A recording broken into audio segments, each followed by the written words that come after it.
Good morning बच्चों। और कैसे हैं आप सब? अच्छे हैं? अच्छा लग रहा है अकाउंट्स? बिल्कुल उम्मीद करता हूं अच्छा लग रहा होगा। चलिए आगे चलते हैं। जर्नल चल रहा है हमारा टॉपिक, जर्नल एंट्रीज। उसमें आज हम डिस्काउंट करेंगे जिसको कटौती और छूट कहते हैं।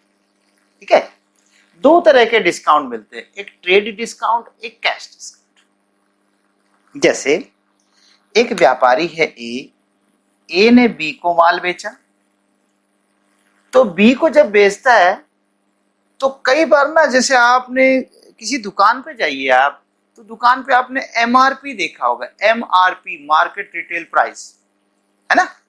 अगर उस पे मान लीजिए 500 रुपए लिखा है तो ग्राहक 500 से ज्यादा देने को बिल्कुल तैयार नहीं होता, बल्कि उससे भी कम देने को तैयार होता है। तो इसलिए जो बेचने वाला है एमआरपी पहले ही थोड़ा ज्यादा लिखता है, थोड़ा ज्यादा लिखता है, ठीक है, फिर उसको कम में बेचता है। और बी भी जो ग्राहक को, कस्टमर को बेचता है, कई बार तो मार्केट प्राइस से थोड़ा नीचे ही बेचता है। लेकिन एक बात बताएं, कम में बेचकर भी वो कमाता है। वो कैसे? एमआरपी किसी चीज की 500 है, आगे भी 500 रहेगी, लेकिन जो ये बेचता है, ये इसको असल में जो उसकी लागत है, हो सकता है इसके लिए लागत 400 रुपए रही है। लागत समझते हो, उसको बनाने। तो इसने 500 की चीज, इसके लिए लागत 400 है, तो वो इसको 450 में बेचता है। कितने बेचता है? 450 में, कि आप 450 में ले लो।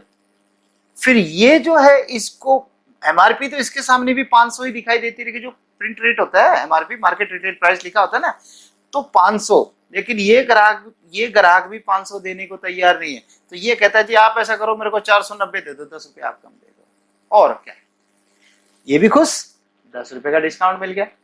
देखिए डिस्काउंट कहां मिल रहा है।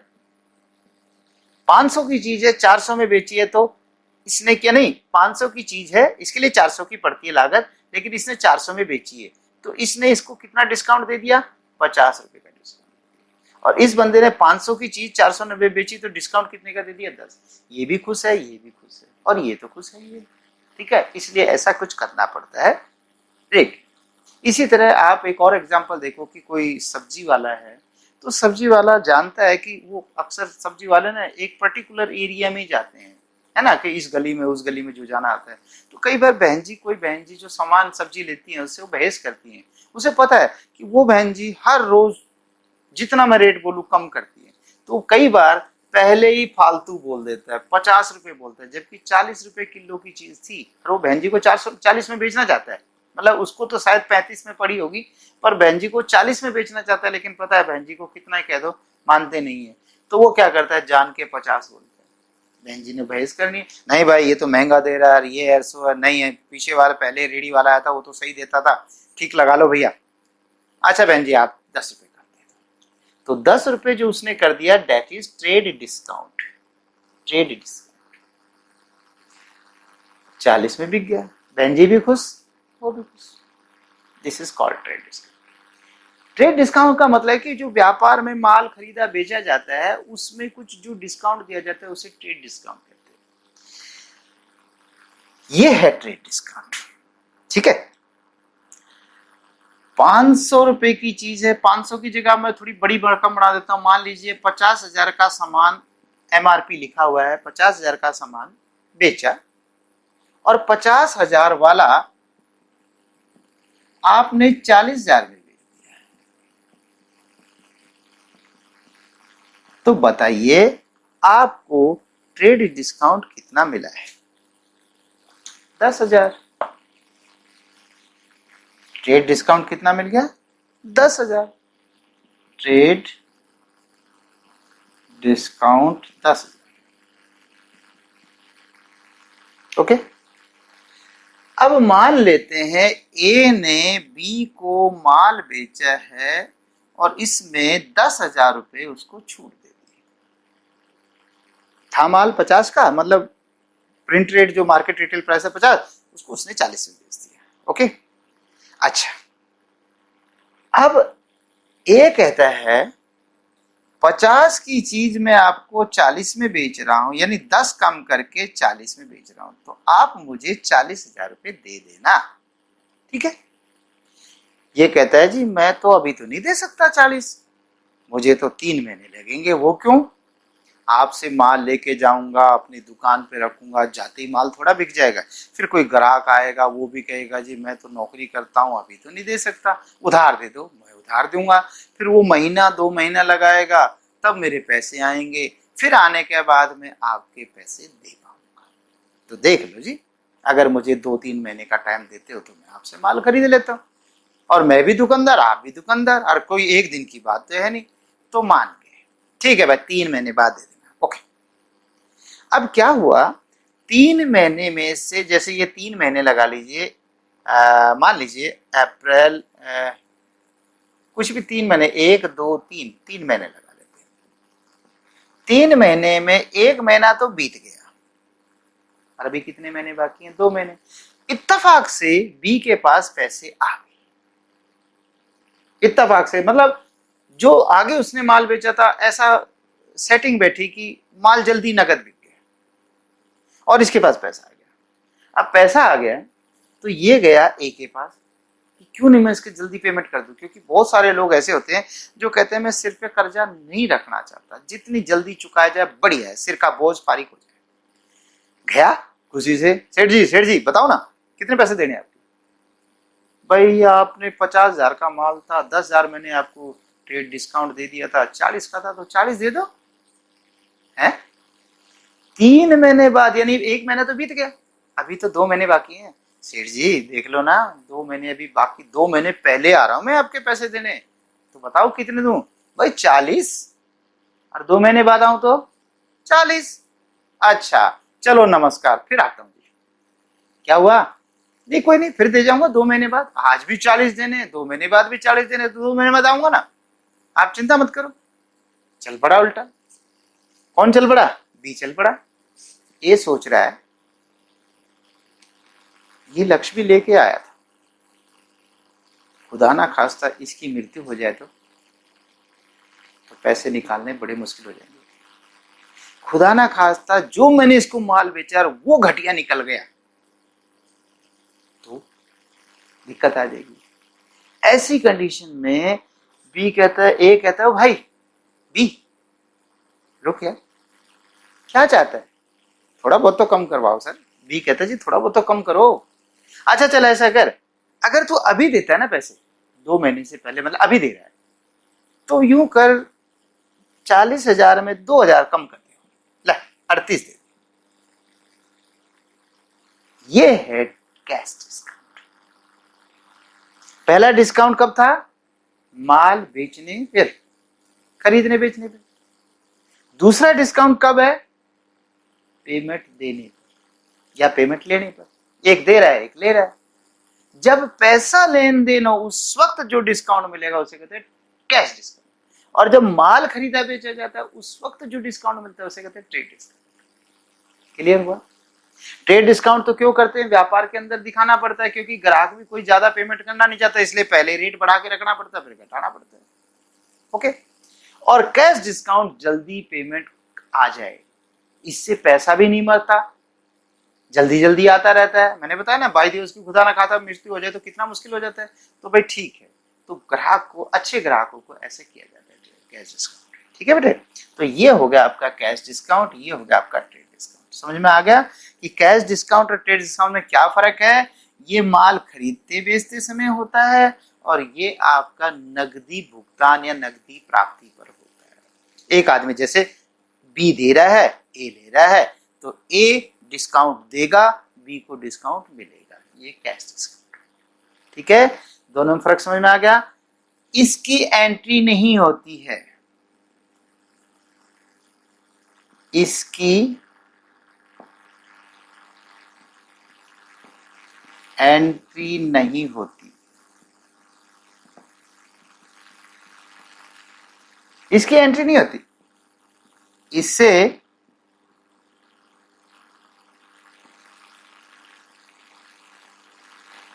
बीजक मूल्य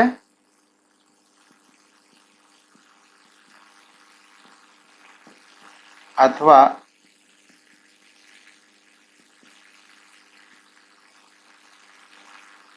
नकदी मूल्य में से घटा दिया जाता है।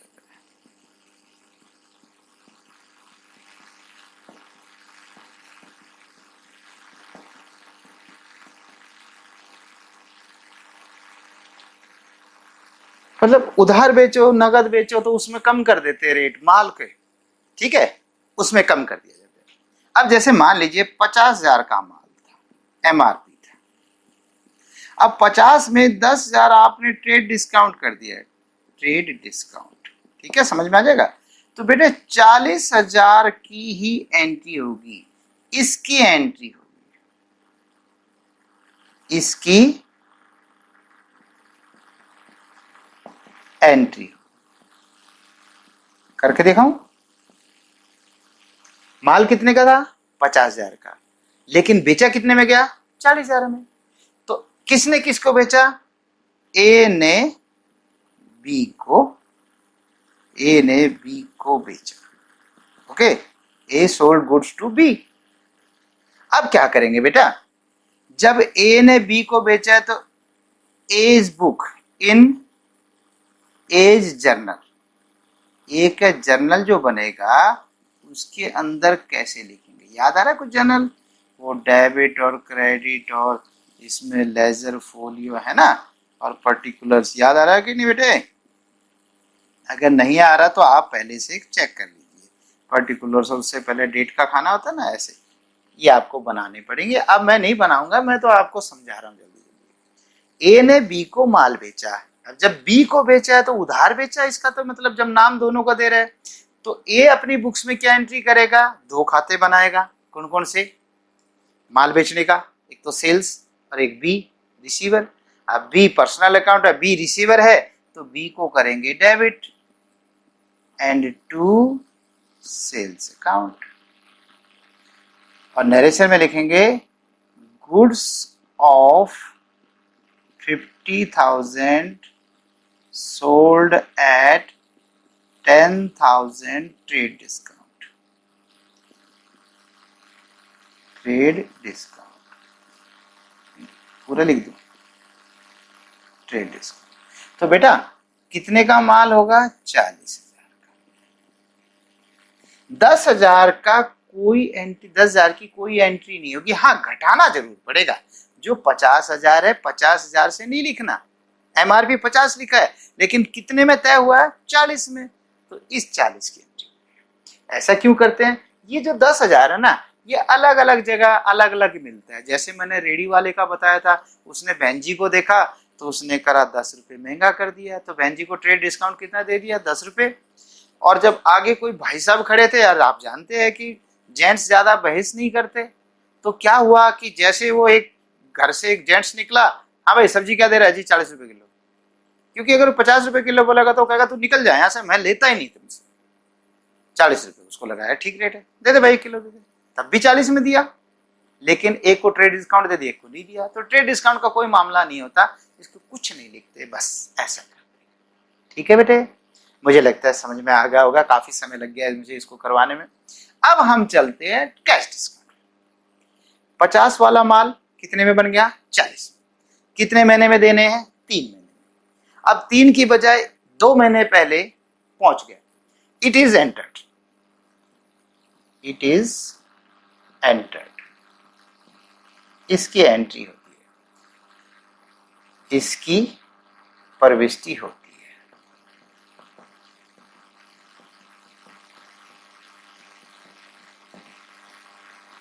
यह नाम मात्र खाता है, ये नाम नॉमिनल है। डिस्काउंट है नॉमिनली, चाहिए इसे कह दो डिस्काउंट को नॉमिनल है, लेकिन बात यह है कि नॉमिनल अकाउंट है, लेकिन इसकी तो एंट्री नहीं होती, ठीक है, लेकिन इसकी होती है। जब कोई समय से पहले पैसे दे दे तो उसको डिस्काउंट मिलता है, जिसको मिला है, जिसको पैसे मिले हैं वो डिस्काउंट देता है, यही तो होगा ना। तो क्या होता है बेटे, इसकी इट इज एंटर, इसकी एंट्री होती है। अब कैसे करते हैं? 40,000 का मान लेते हैं, वो 10% डिस्काउंट देता है, वो कहता है अगर मुझे अभी पैसे दे दो तो मैं आपको 10% डिस्काउंट।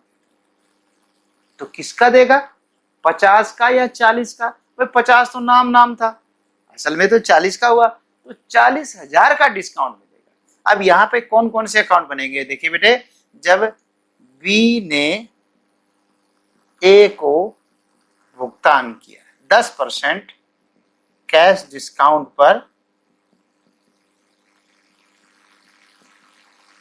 भुगतान किया,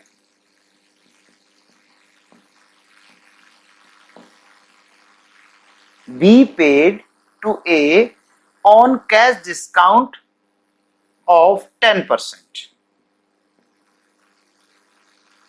या बी ने कैश 10%, हाँ लिख दिया 10% कैश डिस्काउंट, 10% कैश डिस्काउंट पर भुगतान किया। ठीक है, तो क्या करेंगे, as book in as journal. मैं ये क्यों लिख रहा हूं एज जर्नल, ऐसा है बेटे, बी का जर्नल भी बनाऊं, लो जी बी जर्नल भी बना देते हैं। मतलब एक ही चीज को, ये डेबिट वाला, ये क्रेडिट वाला, ये डेबिट वाला, ये क्रेडिट वाला, ये लेजर फोलियो, लेजर फोलियो, बाकी तो पर्टिकुलर पता चली गया होगा, इस पे तो समय ना लगाएं, पर्टिकुलर्स डेट।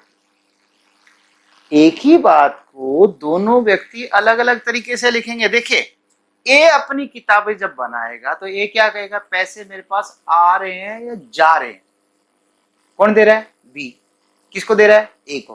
तो पहले मैं ए बन जाता हूं, ये लो मैं ए बन गया, बी मेरे पास आया, पैसे दिए, तो मेरे पास तो पैसे आ रहे हैं, अब मैं बी बन गया, मैं बी पैसे दे रहा हूं। तो देखिए दोनों में फर्क नहीं है, जब मैं ए बन जाता हूं तो ले रहा हूं, रिसीव कर रहा हूं, जब मैं बी बन जाता हूं तो मैं दे रहा हूं, तो दोनों में फर्क है कि नहीं बेटा, तो इसलिए दोनों की बुक्स में लिखा जाता है। अब देखिए, पहले मैं एक ही बुक में दिखा दूं, ए को पैसा मिला है या ए ने दिया है, ए को तो मिला है, ठीक है, तो इसके यहां कौन कौन से खाते बनेंगे, इसके पास बनेगा कैश अकाउंट, ओके। दूसरा किसने दिया है, ए को, बी ने, तो बी का अकाउंट बनेगा। क्या ए का भी बनेगा, अरे नहीं भाई, मैं रावत, मेरा नाम रावत है, हीरो सिंह रावत, और मैं एक डायरी रखता हूं, तो डायरी में अगर मैं किसी को 100 रुपए दूं तो मैं यूं लिखूंगा रावत ने दिए 100 रुपए, बता, फिर किसी ने मुझे पैसे दिए, मैं लिखूंगा रावत ने लिए 100 रुपए, कोई, ये तो अंडरस्टूड है। जब डायरी मेरी है तो मैं सीधा लिखूंगा मोहन को दिए, तो किसने दिए, रावत ने। जब सोहन से मिले तो मैं लिखूंगा सोहन से मिले, किसको मिले, रावत को। तो रावत लिखने की जरूरत नहीं होती बार बार, बस सामने वाले का नाम लिखना पड़ेगा। तो इस तरह ये क्या करेगा, ये कहेगा मैं ए क्यों लिखूंगा, भाई मेरे को बी से पैसे मिले, एक कैश अकाउंट बनेगा और एक मैंने बताया डिस्काउंट अकाउंट भी बनेगा। कौन सा अकाउंट, डिस्काउंट। कैश कौन सा है, रियल, बी पर्सनल अकाउंट, और डिस्काउंट याद है कौन सा है, अभी तो बताया था, डिस्काउंट नॉमिनल अकाउंट। ठीक है, ठीक है। अब देख, कैश आया या गया, ये तो देखना पड़ेगा कि किसकी बुक्स बना रहे हैं। अभी मैं क्या हूं, ए, अभी क्या हूं, ए, तो कैश मेरे पास आ रहा है कि जा रहा है, आ रहा है, इसलिए मेरे पास कैश डेबिट होगा। याद आया रियल का रूल, जितनी जल्दी याद कर लो, डेबिट वर्ड कम्स इन। कितना रुपया आया, क्या 40,000 आएगा कैश, नहीं भाई, 40 तो उसने देना ही था, और अगर वो 40 दे दे तो फिर डिस्काउंट किस बात का हुआ ही नहीं कुछ, तो 40 तो नहीं देगा, वो कहेगा जी मैं 40 तो नहीं देता, थोड़ा कम करो। मैंने कहा चलो आप 10% कम करो, तो किसका कम करेगा, 10, 40 का, तो 40 का 10 कितना कम होगा, 4,000 हो जाएगा। 40 का 10% निकालना आता है, 40,000, जो मैंने मैथ्स कहा था वो यही है, 10%, 10/100, यही तो मैथ था वो, ये लो मैथ, और 40 का 10%, एक जीरो इससे कट गई, एक जीरो इससे कट गई, तो 4,000 रुपए। यस, ठीक है, तो 4,000 रुपए डिस्काउंट होगा, तो मुझे कितने पैसे देगा। एक और बताऊं, कभी भी बंदा 40 मेरे हाथ में नहीं पकड़ाएगा, पता नहीं लक्ष्मी में क्या बात है, अगर मुझे 40,000 मिल जाए फिर कहे सर मेरे को थोड़ा डिस्काउंट दे दो, तो मैं उसको शायद 200 रुपये दूँ। हाथ में आने के बाद डिस्काउंट देना बड़ा मुश्किल होता है। वो पता क्या कहेगा, 30,000 देगा। भाई ये क्या कर रहे हो, 40 की जगह 30। सर बहुत नहीं भाई, नहीं और दो यार, इतने से बात नहीं बनती, चलो 10% कम कर दो, इससे ज्यादा तो मैं कम नहीं करूंगा। तो देखिए वो पैसे ही कम देता है, तो क्या होगा, मेरे पास आएंगे 4,000 कम करे तो 36,000 रुपये, तो 36,000 रुपये कैश कितना आएगा, 36,000। दूसरी बात है बी, ये पहले डिस्काउंट कर लूं, डिस्काउंट नॉमिनल अकाउंट है। नॉमिनल का रूल क्या है, नॉमिनल का रूल है debit all the expenses and losses, credit all the incomes and gains. ये जितने जल्दी याद करो उतना बढ़िया है। मैं भी वैसे 2-4 बार, 5-7 बार, 10 बार और कराऊंगा, लेकिन उम्मीद करता हूं आप लोग याद कर मेरे से पहले बोले कि ये रूल बनता है। तो डिस्काउंट क्या है, नॉमिनल। अगर डिस्काउंट हमारे नजरिए से नुकसान है, खर्चा है, तो डेबिट कर दो, और अगर हमारे लिए मतलब हमारे नजरिए से हमारे लिए फायदा है तो क्रेडिट कर दो। देखना मैं कौन हूं, ए पैसे ले रहा हूं ना, बी आया मुझे पैसे दे रहा है, कितने देने थे उसने, 40, क्या मुझे 40 देगा, नहीं, कितने देगा, 36, 4,000 माफ। तो किसने किए माफ, मैंने किए। अगर मैं कहूं ना जी 4 पहले लूंगा बाद में 36 लूंगा, क्या बात करते आप, बिल्कुल नहीं मानता, तो उसकी क्या मजाल है कि वो 4,000 कम दे दे, फिर उससे पूरे देने पड़ेंगे। लेकिन क्यों कम करवा लेता है कि चल ठीक है यार कोई बात नहीं, ऐसा चलता रहता है। हालांकि मैंने 10% बहुत ज्यादा बोल दिया, आप 1% भी बोल सकते हैं, 2% बोल सकते हैं, ये तो सिर्फ समझाने के लिए किया है, कोई जरूरी नहीं है 10%। ओके, तो बेटा डिस्काउंट मैंने दिया है, तो डिस्काउंट मेरे लिए नुकसान है, तो डिस्काउंट को करूंगा मैं डेबिट। अब मुझे करना चाहिए कैश डिस्काउंट अकाउंट, क्या करना चाहिए, कैश डिस्काउंट अकाउंट डेबिट। कितना भाई, 4,000, ठीक है। लेकिन हम कैश नहीं लिखेंगे, सिर्फ डिस्काउंट। क्यों, डिस्काउंट तो दो होते हैं, फिर मुझे कैसे पता चलेगा कि ये कैश डिस्काउंट है कि डिस्काउंट ट्रेड डिस्काउंट है, बताऊं क्यों, ट्रेड डिस्काउंट तो कभी लिखा ही नहीं जाता, 2 हैं, एक तो कभी लिखा ही नहीं जाता, तो फिर एक ही लिखा जाता है, तो जब एक ही लिखा जाता है तो फिर उसको डिस्काउंट ही लिखो ना। हाँ ये जरूर है, डिस्काउंट की 2 स्थिति बनती है, एक में डिस्काउंट हमें मिलता है, एक में डिस्काउंट हम देते हैं। जब देते हैं तो बताएं क्या आएंगे, डिस्काउंट अलाउड, हमने डिस्काउंट दिया, और जब डिस्काउंट मिलता है ना तो उसको कहते हैं डिस्काउंट रिसीव्ड। क्या कहते हैं, डिस्काउंट रिसीव्ड। तो बेटा इसको ये कह सकता हूं मैं कि डिस्काउंट अलाउड, क्योंकि हमने तो दिया है ना अकाउंट डेबिट, हमने अलाउ किया है, आज्ञा दी है। हम अगर आज्ञा ना दें तो उसकी क्या मजाल है कि वो डिस्काउंट ले ले, जब तक मैं नरम नहीं होऊंगा इतना वो ले ही नहीं सकता डिस्काउंट, ठीक है। अब आ गया बी, बी पर्सनल अकाउंट है। पर्सनल का रूल, डेबिट दी रिसीवर, क्रेडिट दी गिवर। अगर बी इस वक्त रिसीवर है तो डेबिट कर दो, और गिवर है तो क्रेडिट कर दो। क्या है, बी इस वक्त दे रहा है, क्या दे रहा है, कैश दे रहा है, इसलिए बी को मैं क्रेडिट करूंगा टू बी।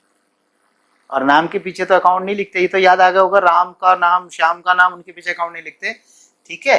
अब ये बताइए बी का हिसाब कितने से हुआ, मेरी डायरी है, ओके, डायरी में मैंने लिखा हुआ है मैंने बी से 40,000 लेने हैं, क्योंकि मैंने 50,000 का माल था, 10 में डिस्काउंट हो गया था, ट्रेड डिस्काउंट, तो 40 तो था ना, तो मैं अपनी किताबों में कितना लिख के रखूंगा, भाई मैंने बी से 40 लेने हैं। बी आ जाया, बी मुझे कितने कैश दे गया, 36, और 4 की क्या कहानी भरी, सर छोड़ो ना, माफ करो, कोई बात नहीं, हो गया, चलो तय हो गया। तो बेटे जब उसने मुझसे 4 माफ करवा लिए तो मैं अपनी किताबों में 36 कम करूं या पूरे 40 कम करूं, बताओ। अगर मैं 36 कम करता हूं अपनी बुक्स में, भाई बी ने 36 दे दिए हैं, तो 4,000 के लिए किसी ना किसी दिन मेरा मुनीम या मैं या कोई भी, भाई बी यार 4,000 दे भाई, तो उस दिन झगड़ा ही होगा। बोला जी किस बात के 4? यार तेरे अकाउंट में लिखे हैं 4। कहता जी वो तो हिसाब हो गया था ना, भाई हिसाब तो नहीं हुआ, तो हो गया ना झगड़ा बेटे। इसलिए यहाँ पर बी ने कितना दिया? 40 दिया है। तो बी ने कितना दिया? 40, इसे 40। यस बेटा, क्लियर हो गया? ठीक है, ये होती है। ठीक है, बाकी नरेशन तो लिखनी पड़ती है। नरेशन क्या लिखनी पड़ेगी कि cash received and discount allowed, percentage लिख दो 10%, cash received and 10% discount allowed. ये तो हो गई इसकी एंट्री। उसी जो क्वेश्चन लिखा होगा उसी से थोड़ा सा बना बना के लिखना होता है। मैंने पहले भी बताया थोड़ी बहुत ही जहमार की गलती हो जाए कोई मैटर नहीं होता। हाँ, उल्टा नहीं होना चाहिए, खरीदा है तो बेचा ना कह दे, बेचा है खरीदा ना कह दे, इतना उल्टा तो नहीं होना चाहिए बेटे। ठीक है, अब इसी को मैं इसकी बुक्स में करके दिखाऊं? चलो कर देते हैं। बी के नजरिए से चलो, अब की मैं बी हूं। बी कौन है? जो पैसे देने गया है। किसके? ए के। वो ए खड़ा है, मैं बी। अब की मैं बदल गया। ठीक है, ये मेरी किताब है, पहले मेरी वो बुक थी, अब मैंने वो छोड़ दिया, मैं ये नजरिए से चल रहा हूं। मैं गया पैसे देने ए के, तो मैं कौन कौन से खाते बनाऊंगा? क्या मैं बी का खाता बनाऊंगा? अरे नहीं भाई, अब तो बी मैं हो गया ना, तो ये सारी मेरी किताब तो है, तो मैं अपना अकाउंट नहीं बनाऊंगा, ये सारे मेरे ही तो हैं। तो क्या बनाऊंगा? ए का अकाउंट बनाऊंगा। क्या मैं पैसे दूंगा या लूंगा? हाँ जी, कैश होगा। एक मुझे डिस्काउंट मिलेगा या दिया जाएगा? यस, ये 3 चीजें होंगी। ए पर्सनल अकाउंट है, कैश रियल अकाउंट है, डिस्काउंट नॉमिनल अकाउंट है। अब बताइए, बी के नजरिए से सोचिए, कैश आया या गया? अब कि मैं बी हूं और मैं ए के पास गया और मैंने कहा ए या थोड़े कम कर लो पैसे। वो बोला चलो 10% कम दे दो राउत साहब, आप भी क्या याद रखोगे। मैंने कहा चल जी 40 देने थी, 40 में से 10% कम करे, लो जी 36,000। तो मेरे यहां से कैश आया या गया? आप बताओ, आया कि गया? अब कि मेरे घर से कैश गया, तो गया तो कैश मेरे लिए होगा क्रेडिट टू कैश अकाउंट। याद आया कि रिसीव होने पे डेबिट और गिवन पे देने पर क्रेडिट। तो कितना क्रेडिट होगा? 36,000। ठीक है बेटे, ओके। अब की डिस्काउंट बताइए, मुझे मिला है या मैंने दिया है?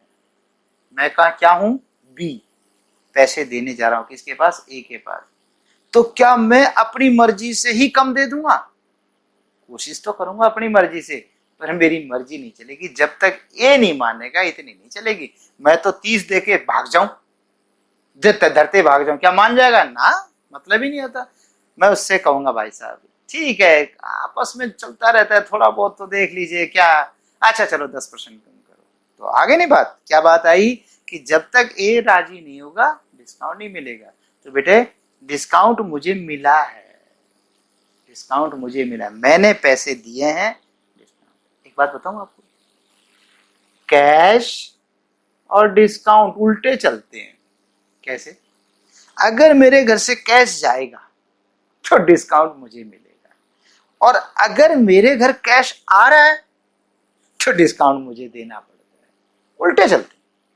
ठीक है, मैं बात चलने की उल्टे कह रहा हूं, लेकिन लिखे एक ही तरफ जाते हैं, वो एंट्री के हिसाब से बनता है। आप इसकी टेंशन ना लो क्यों लिखा जा रहा है, बस रूल पे चलो। तो डिस्काउंट मुझे मिला कि मैंने दिया? डिस्काउंट मुझे मिला।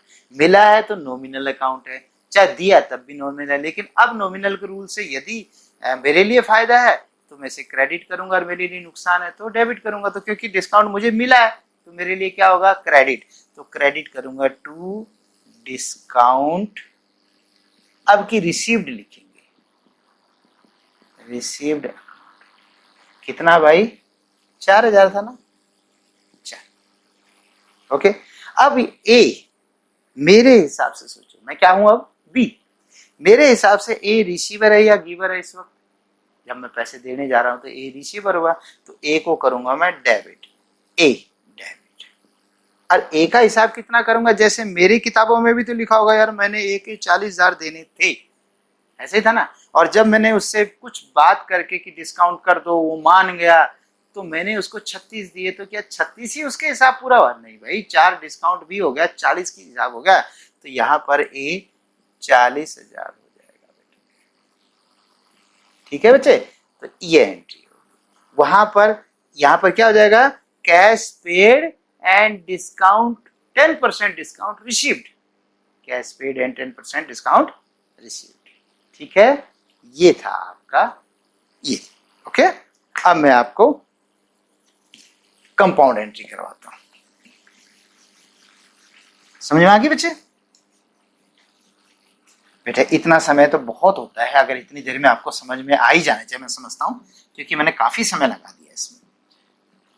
मैं जानता हूं आप प्लस वन में हैं, आप पहली बार इन चीजों को देख रहे हैं, तभी मैं धीरे धीरे करा रहा हूं। लेकिन ये भी नहीं है कि बिल्कुल हम कीड़ी की चाल चले, कि बिल्कुल ही बहुत स्लो चले, ऐसा तो नहीं होना चाहिए, क्योंकि 10th क्लास तक तो आप पढ़ के आए हुए हैं, तो थोड़ा सा तो चलना पड़ेगा स्पीड लेके। ओके, अब हम चलते हैं कंपाउंड एंट्री।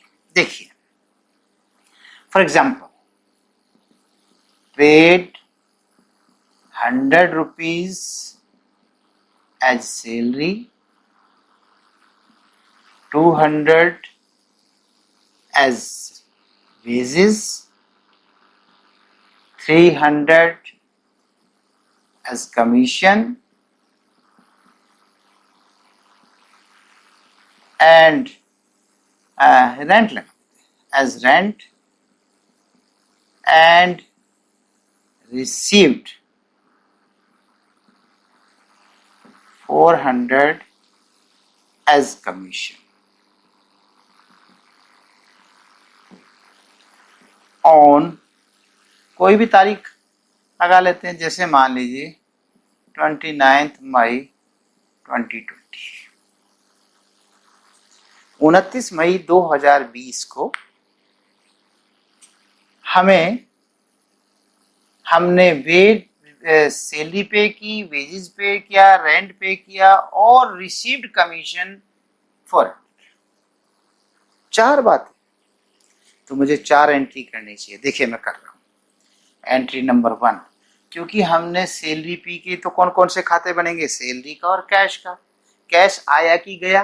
गया, तो कैश तो होगा क्रेडिट, अब थोड़ा स्पीड लेनी पड़ेगी ना बेटे, और सैलरी होगा डेबिट। ठीक है बच्चे, 100 रुपये एक एंट्री होगी। फिर दूसरी एंट्री करूंगा मैं, नरेशन भी लिखनी पड़ेगी मुझे अभी। तो दूसरी में मैंने वेज दिया, वेजेस मजदूरी दी, तो इस बार भी कैश गया, तो मैं लिखूंगा कैश को तो क्रेडिट करूंगा तो डेबिट होगा wages, wages account debit. Wages कौन सा होता है? नॉमिनल अकाउंट, ये मैं पहले करवा चुका हूँ बेटा, इन पॉइंट होगा है ना। Wages account debit to cash account, 200 rupees हो गए।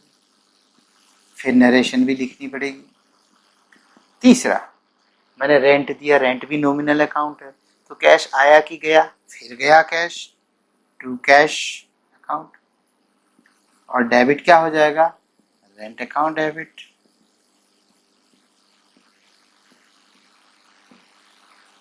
फिर चौथी एंट्री में रिसीव्ड कमीशन। अब की उल्टा हो गया बेटा, ये तीनों तो दिए थे और ये मिला है, रिसीव्ड हुआ है, तो रिसीव्ड हुआ है, तो अब की कैश मेरे पास आया है, अब तक जा ही रहा था। Cash account debit to commission account.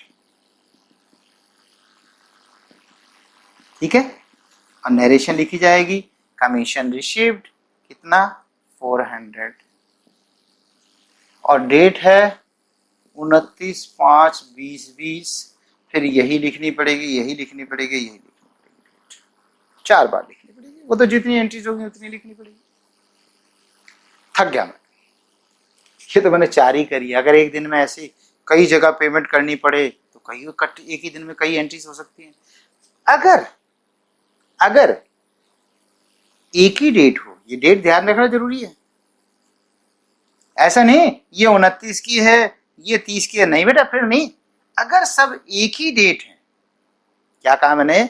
यदि एक ही डेट है और उस डेट पर कोई एक साइड कॉमन होती है, दोनों हो जाए तो भी अच्छी, कम से कम एक साइड कॉमन, जैसे इसमें कैश क्रेडिट, इसमें कैश क्रेडिट, इसमें कैश क्रेडिट, इसमें कैश डेबिट ना, ये नहीं, ये कॉमन नहीं हो रही, ये तीनों कॉमन हो पा रही हैं, इसमें भी कैश क्रेडिट, इसमें भी कैश क्रेडिट, इसमें भी, सब में कैश क्रेडिट हो रहा है। कोई जरूरी नहीं कैश, चाहे राम हो, चाहे वेजिज हो, कुछ भी हो, मतलब एक नाम सेम चलना चाहिए। अगर डेबिट हो रहा है तो डेबिट डेबिट डेबिट, क्रेडिट हो रहा है तो क्रेडिट क्रेडिट क्रेडिट, तो काम चल जाएगा। शर्त क्या है? डेट एक ही होनी चाहिए, दो डेट नहीं।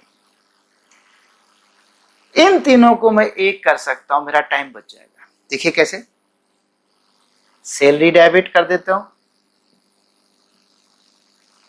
Salary account debit 100 rupees. दूसरे में वेजेज अकाउंट डेबिट कर देता हूं, वेजेज अकाउंट डेबिट 200। तीसरे में रेंट डेबिट कर देता हूं, रेंट अकाउंट डेबिट 300। चौथे में नहीं बेटा, इन तीनों का एक ही बार कैश अकाउंट कर दूंगा, और 100 और 200 300 और 300 600 हो जाएगा। नरेशन लिखेंगे paid salary wages and rent, और चाहे इसको यूं लिख सकते हो, पेड मिसलेनियस एक्सपेंसेस। ये मिसलेनियस माने होता है विविध। क्या होता है? विविध। विविध माने बहुत सारे, विविध अनेक, तो ऐसे भी लिख सकते, कोई बात नहीं, आप ऐसे लिख दो, paid salary wages and rent, चाहे पेड मिसलेनियस एक्सपेंसेस लिख दीजिए, ऐसा हो सकता है। तो ये हमने कर दिया, एक एंट्री बन गई। कितनी बचत हो गई? 2 लाइन ये और एक नरेशन, 3 लाइन, 3 और 3 6 और 3 9, 9 लाइन लिखनी थी। टाइम लगता, पेज लगता, स्याही लगती। 1 2 3 4, और ये एक ही लाइन में हो जाएगा 5। ये 5 लाइन में होगा, जहां मुझे 9 लाइन लिखनी थी वहां 5 लाइन लिखनी पड़ी, 4 बच गई। इसका फायदा है, इसको बोलते हैं compound entry. Compound entry, compound माने मिश्रित, मिश्रित प्रविष्टि। क्या कहेंगे? मिश्रित प्रविष्टि। बोलिए बेटा, समझ में आ गई? क्या कहते हैं? मिश्रित प्रविष्टि। कंपाउंड जोड़ दी गई है, पर शर्त क्या बताई मैंने, फिर गौर करो, एक ही दिन की होनी चाहिए। देखिए मैंने कितनी बार जोर दे दिया है कि एक ही दिन में अगर एक साइड कॉमन होते, ये तो नहीं जुड़ेगी, इसको तो आपको अलग लिखना ही लिखना पड़ेगा। Cash account debit to commission account, बस ये 400, ये तो एंट्री लिखनी, ठीक है। लेकिन क्या पता इसमें भी कुछ कमीशन आ रहा है, कुछ डिस्काउंट आ रहा है, कुछ और आ रहा है, ऐसे करके भी कोई एंट्री होती तो भाई उसकी एक कम बढ़ जाती। This is called compound entry, मिश्रित एंट्री। तो मिश्रित एंट्री किसको कहते हैं? जब एक ही तिथि को कोई एक साइड कॉमन हो जाए तो उनको एक एंट्री की जा सकती है, that is called commission, sorry compound entry. ठीक है बेटे, मुझे लगता है यहाँ तक बहुत है आज के दिन में, फिर आगे हम इससे संबंधित कुछ क्वेश्चंस करेंगे। ओके, बाय बाय, फिर